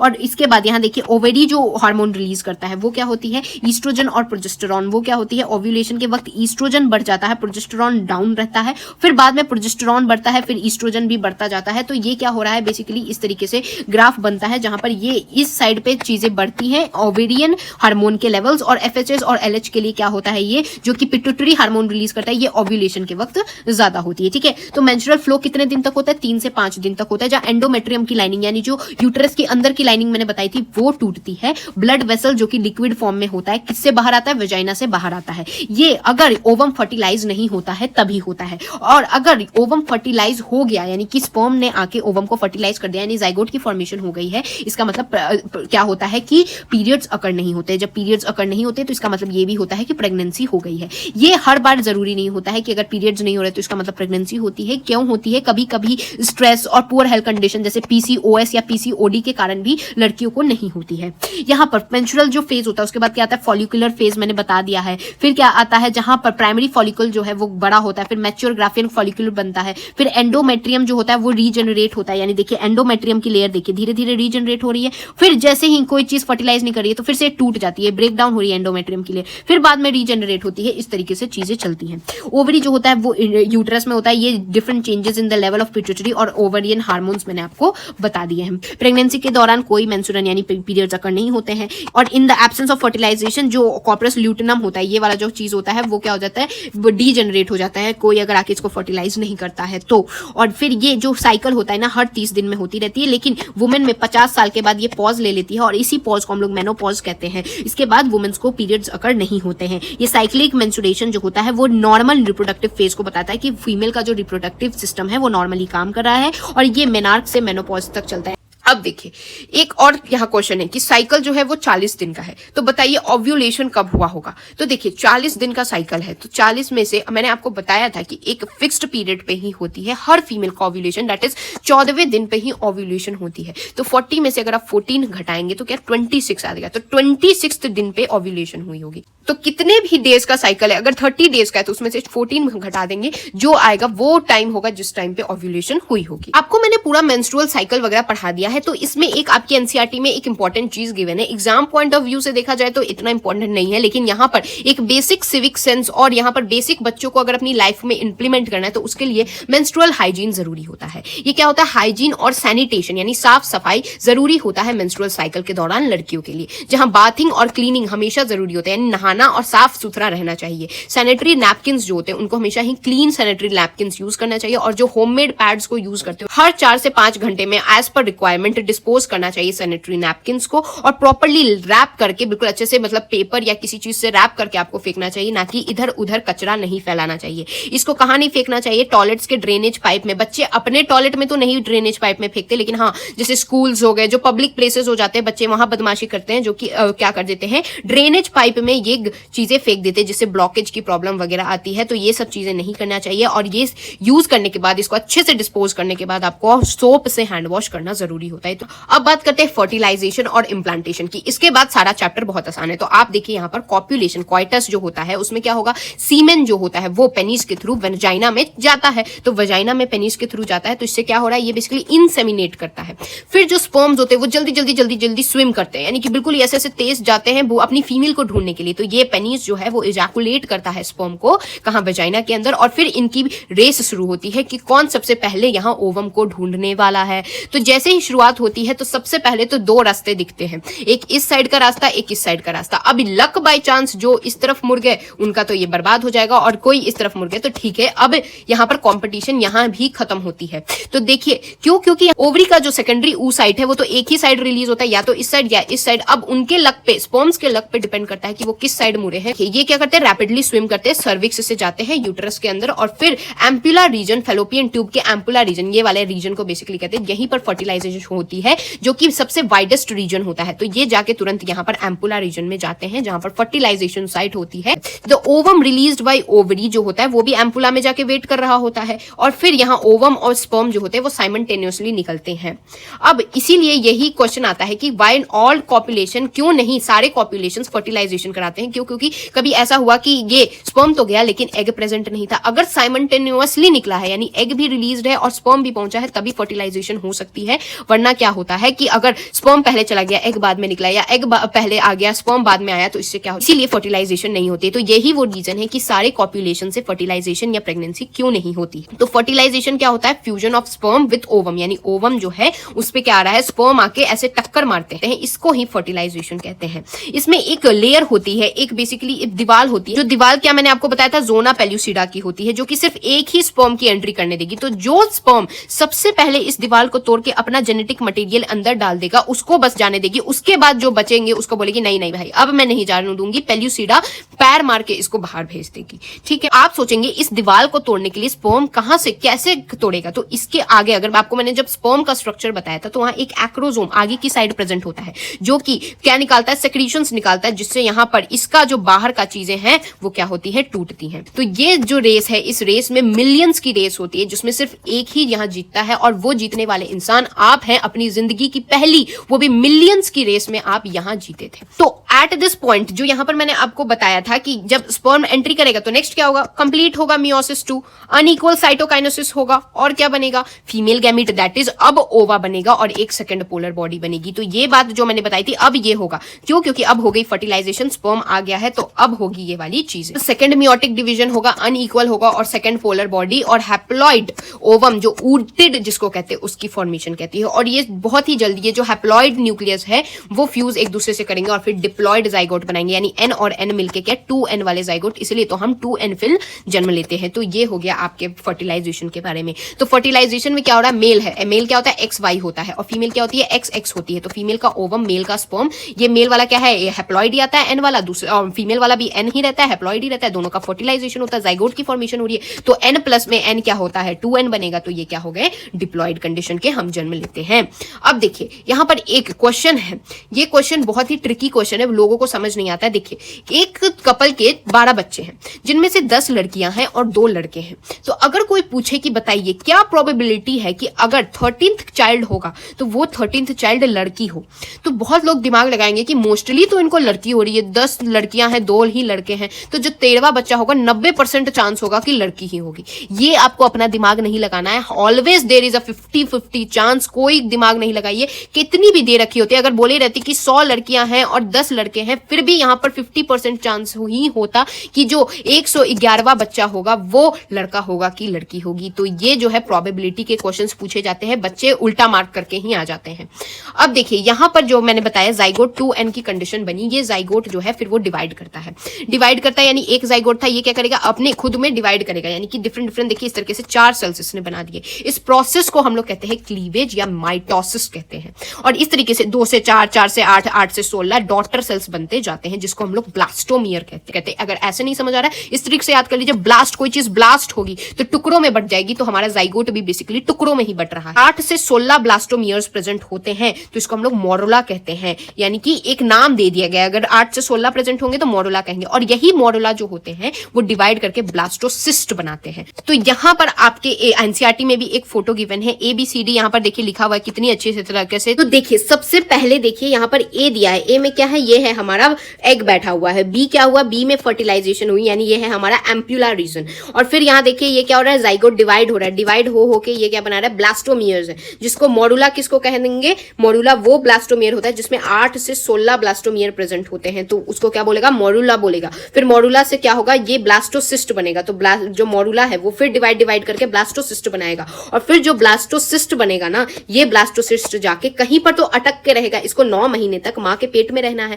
तो किसी को पकड़ के रखेगा, तो वो कहां पर पकड़ेगा, तो वो एक जगह क्या करेगा, ब्लास्टोसिस्ट जो है वो आगे और यूटेरस साइड पे बढ़ेगा। ये तो सब चीजें फैलोपियन ट्यूब में हो रहा है, तो ये क्या करेगा, और यूटेरस के साइड पे बढ़ेगा, और यूटेरस की एक जगह पे इम्प्लांटेशन होगी वहां पर, तो वो जगह के बारे में अभी हम पढ़ने वाले हैं। ब्लास्टोसिस्ट में जो ब्लास्टोमियर होते हैं ना, वो इस तरीके से अरेंज होते हैं कि आउटर लेयर को ट्रोफोब्लास्ट कहते हैं। तो ये देखिए बाहरी लेयर जो होता है ना, उसको क्या बोला जाता है, ट्रोफोब्लास्ट बोला जाता है। और अंदर का जो सेल होता है वो क्या होता है, ट्रोफोब्लास्ट का, वो होता है इनर का सेल मास। तो ये अंदर वाला जो होता है उसको इनर सेल मास बोलते हैं, और बाहर वाले को ट्रोफोब्लास्ट बोलते हैं, और इसको पूरे को ब्लास्टोसिस्ट बोलते हैं, जो कि यहां तक है। और इम्प्लांटेशन के लिए कहां जाता है, यूटेरस के पास जाता है। ट्रोफोब्लास्ट की जो लेयर होती है विच अटैच टू एंड्रोमेट्रियम, एंड्रोमेट्रियम क्या हुआ कि ये जो है हमारा यूटेरस, इसका जो लेयर है, जिस लेयर से जाके इसको अटैच होना है, जिस लेयर से आप देख सकते हैं ये अटैच हो रहा है, ये लेयर क्या है, एंड्रोमेट्रियम की लेयर है। तो कौन एंड्रोमेट्रियम की लेयर से अटैच होने वाला है, ट्रोफोब्लास्ट की लेयर जाके एंड्रोमेट्रियम की लेयर से अटैच हो जाती है, और इनर सेल मास जो होता है वो डिफरेंशिएट करता है एम्ब्रियो बनाने के लिए। यानी कि ये जो बाहरी लेयर है ये क्या हो रही है, बेसिकली जाके इससे यहां अटैच हो जा रही है एंडोमेट्रियम से, और अंदर का जो सेल मास है वो डिफरेंशिएट करता है, और बाद में क्या बनाता है, एम्ब्रियो बनाता है। अब जो ब्लास्टोसिस्ट जो हो गए वो इस तरीके से अटैच हो गया, आप देख सकते हैं कैसे बाहर का सतह जो वो एंड्रोमेट्रियम से, और अंदर डिफरेंशिएशन चलेगा, और इसी चीज को इम्प्लांटेशन कहते हैं, जो कि कहां, यूटेरस के अंदर होता है। कौन करता है, ब्लास्टोसिस्ट करता है, ब्लास्टोसिस्ट का यहां इम्प्लांटेशन हो रहा है। अब इम्प्लांटेशन हो गया, यानी अब मस्त अपनी जगह लेके ये बच्चा बैठ गया है। अब क्या होता है कि एक फिंगर लाइक प्रोजेक्शंस होता है, बेसिकली इस तरीके से ये किस तरीके से पकड़ रहा है इसको, है ना, तो एक फिंगर लाइक प्रोजेक्शंस होते हैं कहां पर, ऑन ट्रोफोब्लास्ट, कोरियोनिक विलय कहते हैं, जो कि surrounded by the uterine tissue and maternal blood से ये सराउंडेड होता है। ये है हमारी मां का यूटेरस। क्रोनिक विलाय, क्रोनिक विलाय के बाद यहां पर क्या है, ये एक बेसिकली एक स्ट्रक्चर होता है, दैट इज प्लेसेंटा। प्लेसेंटा एक स्ट्रक्चरल और फंक्शनल यूनिट होता है बिटवीन डेवलपिंग एम्ब्रियो, यानी जो बेबी बन रहा है उसके और जो मैटरनल बॉडी है, यानी मां का जो बॉडी है, दोनों के बीच का एक अटैचमेंट कौन प्रोवाइड करता है, प्लेसेंटा प्रोवाइड करता है। अब देखिए हम बात करने वाले हैं प्लेसेंटा के बारे में। तो प्लेसेंटा जो होता है वो ऑक्सीजन और न्यूट्रिएंट सप्लाई का काम करता है, मदर से बेबी को देता है। ये बेबी को अम्बिलिकल कॉर्ड के थ्रू कनेक्ट करता है। तो देखिए यहां पर देखिए जो प्लेसेंटा है, प्लेसेंटा ही यहां अम्बिलिकल कॉर्ड से बेबी को मां से कनेक्ट कर रहा है ना। और ये कार्बन डाइऑक्साइड जो वेस्ट प्रोडक्ट बेबी निकाल रहा है, वेस्ट जो भी फीटस का हो रहा है, वो कैसे निकलता है, ये प्लेसेंटा के हेल्प से निकलता है। मतलब एक तरह से ऐसा समझिए, प्लेसेंटा मां का एक ऐसा एजेंट है जो मां और बच्चे के बीच में कनेक्शन का काम करता है। ये एंडोक्राइन टिश्यू रिलीज करता है हार्मोन। कौन कौन से hormone, progesterone, oestrogen, human chronic gonadotrophin और ह्यूमन प्लेसेंटल लैक्टोजन। तो इसको क्या बोलते हैं, HCG, और इसको कहते हैं HPL। और ये दोनों जो है ना, HCG और HPL, ये सिर्फ प्रेगनेंसी के दौरान रिलीज करता है, नहीं तो बिना प्रेगनेंसी के भी प्रोजेस्टेरॉन और ईस्ट्रोजन तो रिलीज ही होते रहते हैं। और साथ में रिलैक्सिन जो है एक और हार्मोन, ये प्रेगनेंसी के दौरान ही ये रिलीज करता है। अब देखिए ड्यूरिंग प्रेगनेंसी, यानी प्रेगनेंसी के दौरान और सारे हार्मोन्स का जो लेवल होता है वो बढ़ जाता है, जैसे oestrogen, progesterone, cholesterol, prolactin, thyroxine, ये सब चीजें क्या होती है, इंक्रीज हो जाती है मैटरनल ब्लड में। ऑब्वियसली एक ही इंसान है जिसके अंदर दो जाने हैं, तो इससे क्या हो जाएगा कि हार्मोन्स की संख्या आपको बढ़ानी पड़ेगी उसके न्यूट्रिशन के लिए। तो यहाँ पर ये सारे हार्मोन्स की संख्या बढ़ जाती है मेटरनल ब्लड के अंदर, जिससे कि फीटल की ग्रोथ हो पाए, यानी बच्चे की ग्रोथ हो पाए। तो माँ में भी कुछ चेंजेस आते हैं प्रेगनेंसी के दौरान, तो उसको भी सपोर्ट करेगा और प्रेगनेंसी को मेंटेन करके रखने के ये सारे हार्मोन्स काम आते हैं। तो कौन कौन से हार्मोन है? Oestrogen, progesterone, cortisol, prolactin, thyroxine, जो है ये सारे इंक्रीज लेवल में हो जाते हैं। अब इम्प्लांटेशन के बाद मैंने आपको बताया था कि जो एम्ब्रियो होता है वो क्या ब्लास्टोसिस्ट बनाता है, डिवाइड करता है ना। तो उसमें जो आउटर लेयर, जो बाहर की लेयर होती है उसको एक्टोडर्म कहते हैं, और जो अंदर की लेयर होती है यानी अंदर यानी एंडोडर्म, यानी अंदर के साइड जो लेयर होती है ना उसको एंडोडर्म कहते हैं। और फिर एक मीजोडर्म भी आता है बिटवीन एक्टोडर्म और एंडोडर्म। अब समझिए, बाहर की लेयर है एक्टोडर्म, अंदर की लेयर है एंडोडर्म, फिर इन दोनों के बीच में एक और लेयर आती है that is called as mesoderm भी आती है। ये जो तीन लेयर्स आपको मैंने अभी बताया ना, यही all tissue organs in adult को गिव राइज करती है, यानी यही तीन लेयर्स जो होती हैं वो आगे चल के टिश्यूज बनाती हैं अडल्ट्स के लिए। बाहर के साइड का तो कोई काम नहीं होता, लेकिन यहां मेंशन ये इंपॉर्टेंट हो जाता है बताना कि जो अंदर का सेल मास होता है वही जो होता है एक सेल जिसको स्टेम सेल्स कहते हैं वो प्रेजेंट रहता है, और यही स्टेम सेल्स जो होते हैं इनके पास पोटेंसी होता है जिससे ये लोग टिश्यू और ऑर्गन्स को जन्म देते हैं। तो यहां आपकी एनसीईआरटी में एक डायग्राम गिवन है, इसलिए मैं आपको बता देना चाहती हूँ कि देखिए ये एक ह्यूमन फीटस दिखाया कैसे इम्प्लांटेशन हुआ है। तो 9 महीने मां के पेट में एक फीटस कैसे रहता है, जहां पर आप देख सकते हैं प्लेसेंटल विलाई ने सिर्फ फिंगर लाइक प्रोजेक्शंस ने इसको पकड़ के रखा है। ये क्या है? हमारा एम्ब्रियो, अम्बिलिकल कॉर्ड है, ये वाला कॉर्ड है, और ये क्या कर रहा है? प्लेसेंटा, ये अम्बिलिकल कॉर्ड से बेबी को मां से जोड़ने का काम कर रहा है। ये क्या है? यॉल्क स्ट्रैक है, और ये क्या है? कैविटी ऑफ यूटेरस, यानी बेबी कहां है? यूटेरस के अंदर है। 9 महीने की डेवलपमेंट चलती है। तो पहला महीना होता है उसमें एम्ब्रियो की हार्ट बीट सुनाई देती है। फिर जो फर्स्ट साइन होता है कि बच्चा है, ये कब? जब आप स्टेथोस्कोप से डॉक्टर्स जो होते हैं ना वो चेक करते हैं, और जब हार्ट बीट का साउंड सुनाई देता है पहले महीने के अंदर ही, तो वो बताता है कि first month, it's the first month. Second month में क्या बनता है? लिम्स यानी हाथ पैर बनते हैं, और डिजिट्स यानी उंगलियां बनती हैं सेकंड मंथ में, ठीक है। फिर by the end of 12 weeks यानी फर्स्ट ट्राइमेस्टर। ट्राइमेस्टर क्या होता है? 9 मंथ्स की प्रेगनेंसी को हम लोग 3 ट्राइमेस्टर में बेसिकली देखते हैं, जिसमें जो पहला ट्राइमेस्टर होता है, दूसरा ट्राइमेस्टर होता है, तीसरा ट्राइमेस्टर होता है। तो फर्स्ट ट्राइमेस्टर में क्या होता है? 1 to 3 मंथ्स के जो बच्चे होते हैं उनको फर्स्ट ट्राइमेस्टर कहते हैं। फिर 3 to 6 को बोलते हैं सेकंड ट्राइमेस्टर, और फिर 6 to 9 मंथ्स को क्या बोलते हैं? थर्ड ट्राइमेस्टर बोलते हैं। तो एंड ऑफ द 12 वीक्स यानी फर्स्ट ट्राइमेस्टर की जब एंड होगी, यानी कि जो पहला 1 to 3rd मंथ यानी तीसरा मंथ एंड हो जाता है, तब तक ऑर्गन सिस्टम जो मेजरली जो होते हैं वो बन जाते हैं, जैसे हाथ पैर हो गए, एक्सटर्नल जेनाइटल्स हो गए, ये सारी चीजें बन जाती हैं। बच्चे की पहली मूवमेंट यानी बच्चे जो किक करता है या जो फर्स्ट मूवमेंट करता है वो कब होता है? वो 5th मंथ में होता है। और साथ में बच्चे के सर पे बाल भी कब पता चलता है? वो होता है 5th मंथ पे ही आता है। कहां? सर पे आता है। फिर by the end of 24 weeks यानी सेकंड ट्राइमेस्टर के खत्म होते होते यानी 6 महीने खत्म होते होते क्या होता है? इनके बॉडी पे भी फाइन हेयर्स आने लगते हैं, यानी हाथ पांव पे भी थोड़े बहुत हेयर्स आने लगते हैं। आईलिड्स जो होती हैं वो सेपरेट हो जाती हैं। तो पहले क्या होती थी ना, जब अभी इससे पहले जितने महीने थे आईलिड्स सेपरेट नहीं थी, अब आईलिड्स सेपरेट हो जाती है, आई लैशेस आ जाते हैं, यानी हेयर वाला तो पूरा डेवलपमेंट हो जाता है। और 9 महीने यानी 9 महीने खत्म होते होते बच्चा फुली डेवलप हो जाता है और रेडी फॉर डिलीवरी हो जाता है। अब एवरेज ड्यूरेशन एक ह्यूमन प्रेगनेंसी की 9 महीने होती है। 9 महीने या किसी किसी की 8 मंथ्स रहती है, जो प्री मेच्योर डिलीवरी उसको कहते हैं, ठीक। तो गेस्टेशन पीरियड कहते हैं जब बेबी 9 मंथ्स मदर के पेट में रहता है, और पार्चुरेशन कहते हैं जब विग्रस कॉन्ट्रैक्शन होने से बेबी जो है वो एक्सपल्शन या डिलीवरी होता है, उसको पार्चुरेशन कहते हैं। ये एक बहुत ही कॉम्प्लेक्स न्यूरो एंडोक्राइन मैकेनिज्म चलता है किस तरीके से डिलीवरी होगी। ये सिग्नल कहां से आता है कि अब कॉन्ट्रैक्ट करना है? तो जैसे फुली फॉर्म्ड फीटस, अब फीटस बिल्कुल रेडी हो गया है और प्लासेंटा जो होती है ना उसको पता चल जाता है। तो प्लासेंटा क्या करता है? वो माइल्ड यूट्राइन कॉन्ट्रैक्शन यानी जो यूटरस था उसमें धीरे धीरे कॉन्ट्रैक्शन इस तरीके से करेगा। तो सोचो ना, किसी चीज को ऐसे ऐसे जातेंगे तो ये क्या करेगा? यहां से निकल जाएगा बेबी। तो वही हो रहा है, ये क्या हो रहा है? माइल्ड कॉन्ट्रैक्शन करने लगता है, और फिर यहां पर होती है फीटल इजेक्शन रिफ्लेक्स, यानी फीटस को बाहर निकालने का रिफ्लेक्स होता है। ये क्या होता है? ऑक्सीटोसिन जो होता है ये ट्रिगर रिलीज करता है। ऑक्सीटोसिन जो कि मैटरनल पिट्यूटरी जो होता है ना उसमें से एक हार्मोन रिलीज होता है जो बताता है अब बेबी को बाहर निकालना है। ये क्या करता है? जाके क्या करेगा? यूट्राइन मसल को जाके और एक स्ट्रॉन्गर यूट्राइन कॉन्ट्रैक्शन कराने लगेगा, यानी जाके यहां पर एक्ट करेगा इस मसल पे, यूट्राइन मसल पे, और जाके कस के कॉन्ट्रैक्ट कराएगा, तभी तो बेबी बाहर आएगा। तो ये बहुत ही पेनफुल होता है। और फिर फिर और सारे ऑक्सीटोसिन भी रिलीज होते रहते हैं, ज्यादा से ज्यादा स्ट्रॉन्गर होते जाती है कॉन्ट्रैक्शन, जिससे बेबी बाहर आए। किससे? बर्थ कैनाल से। तो बर्थ कैनाल क्या होता है? ये जो वेजाइना आप देख रहे हैं, यहीं से बेबी जो होती है वो बाहर आता है। फिर एक बार बेबी डिलीवर हो जाता है तो प्लेसेंटा भी बाहर आ जाता है। प्लेसेंटा का कोई काम नहीं होता है, तो बेबी के डिलीवर होने के साथ साथ ये जो प्लेसेंटा अटैच्ड है ये भी बाहर आ जाता है, जिसको डॉक्टर कट कर देते हैं। बात करने वाले हैं लैक्टेशन क्या होता है। तो मेमरी ग्लैंड फीमेल का डिफरेंशिएशन करता है एंड ऑफ प्रेगनेंसी आते आते और मिल्क प्रोड्यूस करता है बेबी के लिए, that is called as lactation. ये जो मिल्क प्रोडक्शन कुछ इनिशियल फ्यू डेज में, यानी बच्चे के जन्म के बाद जो कुछ दिन मिल्क प्रोडक्शन होती है उसको कोलोस्ट्रम, उस मिल्क को कोलोस्ट्रम कहते हैं, जिसमें बहुत सारी एंटीबॉडीज प्रेजेंट होती है जो कि बहुत ही एसेंशियल होती है, रेसिस्टेंट देती है न्यूबॉर्न बेबीज को। येलोइश फ्लूइड होता है जिससे इन्फेंट की ग्रोथ यानी बच्चे की ग्रोथ और एक हेल्दी बेबी बनाने में इसका बहुत ही इंपॉर्टेंट रोल होता है। तो I hope you guys understood. तो meet you guys in the next video. तब तक के लिए thanks for watching and don't forget to like, share and subscribe to my channel. जय हिंद।